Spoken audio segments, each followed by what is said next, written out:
Good day, class 11. In my earlier video, we had seen that the Supreme Court and the High Courts can issue orders or give directives to the government for the enforcement of rights. Now, in what ways can they do it? These orders or directives.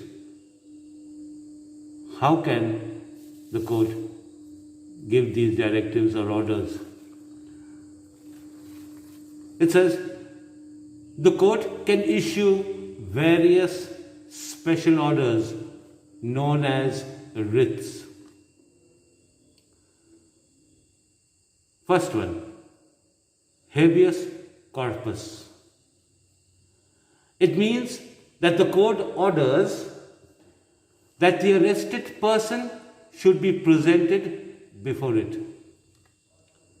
It can also order to set free an arrested person if the manner or grounds of arrest are not lawful.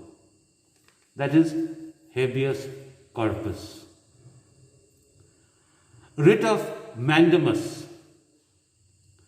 This writ is issued when the court finds that a particular office holder is not doing legal duty and thereby infringing on the rights of an individual. Third, prohibition. This writ is issued by a higher court when a lower court has considered a case going beyond its jurisdiction. Quo warranto. If the court finds a person holding office which he is not entitled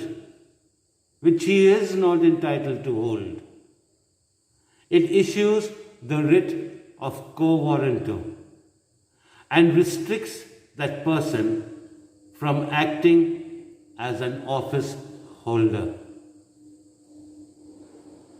Many times you will find a person who is trying to hold office which he is not entitled to hold.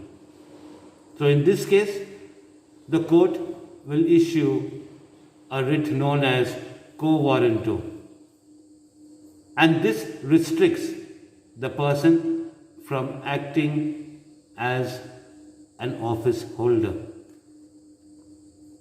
Certiorari. Under this writ, the court orders a lower court or another authority to transfer a matter pending before it to the higher authorities or the court.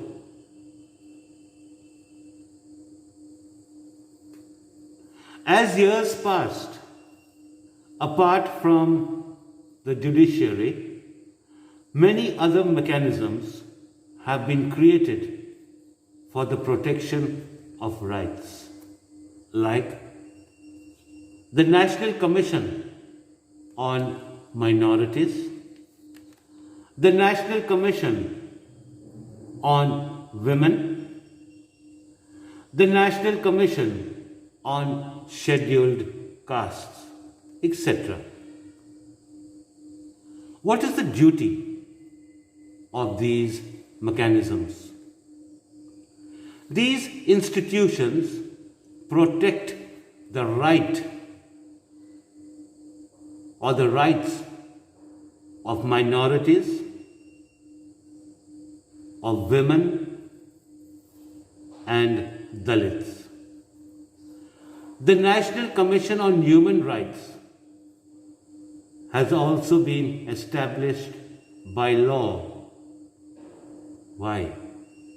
To protect the fundamental and other kinds of rights.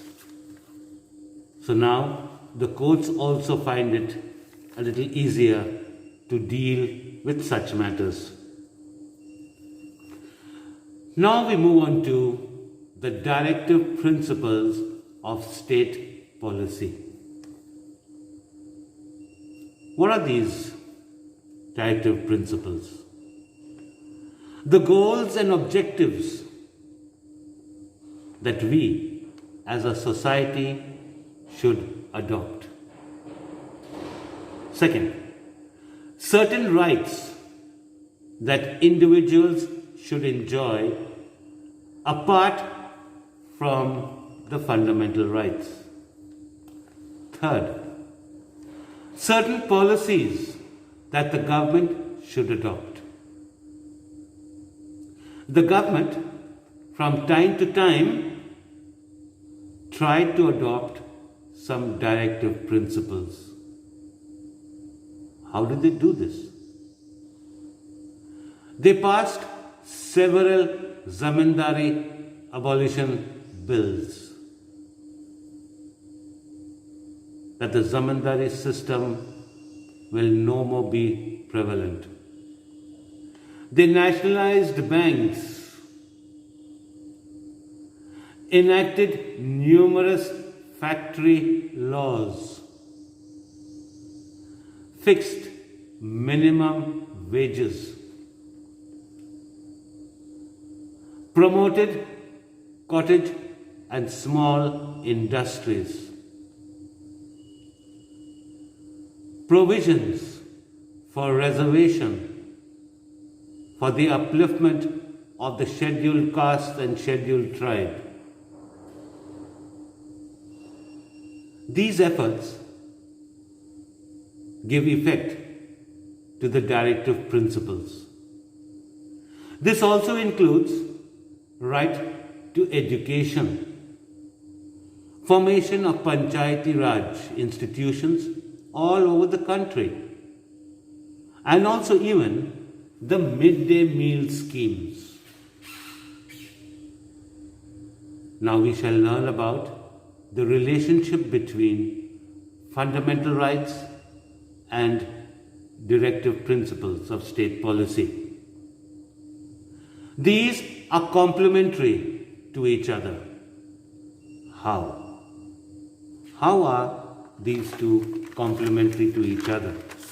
First one, fundamental rights restrain or check the government from doing certain things, whereas directive principles exhort the government to do certain things, encourage them to do certain things. Fundamental rights protect the rights of individuals, while directive principles ensure the well-being of the entire society. But remember and note, when the government tends to implement directive principles, it can come into conflict with fundamental rights. How? Let's understand this through an example. When the government passes laws to abolish the zamindari system, these were opposed on the ground that they violated the right to property. And at that time, the right to property was a fundamental right. The government kept in mind the greater needs of the society rather than individual interests. So they amended the constitution to give effect to the directive principles. And this led to a legal battle between the executive and the judiciary, and both took different positions. What were the claims made by the government? And what were the claims made by the court? The government claimed that rights can be abridged for giving effect to directive principles. Second, rights were a hindrance to the welfare of the people. These were the claims made by the executive, the government. Now, what were the claims made by the court? The court was of the view that fundamental rights were important and sacred, and they could not be limited even for implementing the directive principles. Now, another debate was generated regarding amending the Constitution. The government claimed that Parliament can amend any part of the Constitution, but the court was of the opinion that Parliament cannot amend the Constitution that violated fundamental rights. This controversy was settled by an important decision of the Supreme Court. It said that there are certain basic features of the Constitution which cannot be changed by Parliament. We have read earlier about our Constitution being flexible as well as rigid. This is the meaning of our Constitution being rigid. There are certain basic features of the Constitution which cannot be amended by Parliament. That is why our Constitution is rigid. Yet, there are other provisions that can be changed or amended by Parliament. That's how our Constitution is flexible. But there are procedures mentioned in the Constitution so that amendments can take place. We shall now know about fundamental duties. If citizens are given rights by the Constitution, they have certain duties to perform for the country, for the society, and individual. Today, we find the new generation, not all of them, but most of them, have little or no regard for the nation, for society, or for other individuals. So, what are the fundamental duties a citizen must perform? By the 42nd Amendment Act, which was made in 1976, a list of fundamental duties of citizens was inserted. In all, 10 duties were enumerated or added or inserted. However, the Constitution does not say anything about enforcing these duties.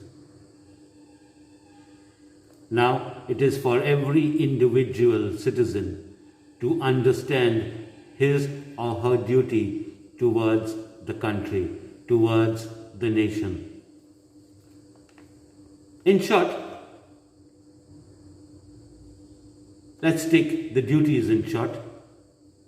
As citizens, we must abide by the Constitution, defend our country when needed, promote harmony among all citizens, and protect the environment. Students, kindly make a note that our Constitution does not make the enjoyment of rights dependent or conditional upon fulfillment of duties. If you don't do this, then this fundamental right will be curbed. If you don't do that, then that particular fundamental right you will not enjoy. That is the meaning. Therefore, the inclusion of fundamental duties has not changed the status of our fundamental rights. Even if we do not perform all the 10 fundamental duties, our fundamental rights, the status of our fundamental rights remain the same. So, what have we come to know from this chapter on rights? According to Jyotirao Phule, rights include both freedom and equality. It was during the national movement that the idea of rights was taken further, which was later incorporated in our Constitution, and thus it was declared as constitutional rights. Since 1950, the judiciary has functioned as an important protector of fundamental rights. Rights enforce limitations on the functioning of the government and ensure democratic governance of the country. Therefore, the government and administration of our country functions within a framework. Students, see these videos 2 to 3 times, but make sure there are proper intervals of time that you see these videos. You can subscribe to the channel and press the icon bell, which will help me to make better videos. Even you can press the like button if you want to. Now, complete the exercises that are uploaded on the school link.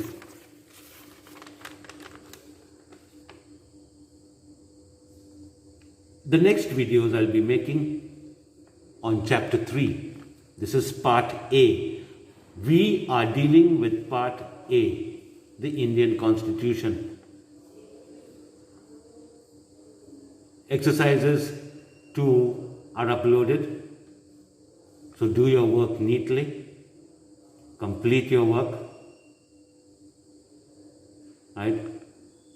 We are taking all the trouble to reach out to you, and therefore you also take the trouble of completing the work given to you.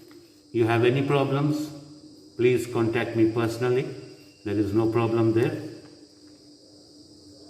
You are advised to complete all your written work given to you as fast as possible. If you go through your syllabus, class 11, you will be surprised. You have 20 chapters in both the books, 10. Part A, 10 chapters. Part B, 10 chapters. So you need to work hard. You can do it and you will do it. But on the other hand, don't put too much of pressure on yourself. Right? See the video. After an hour or so, get down, do 5 or 6 question answers. Then after around another hour or two, again get down, do another 5 or 6. By the 14th of July or the 8th of July to the 14th of July maximum, you should finish your writing work that has been uploaded on the school channel.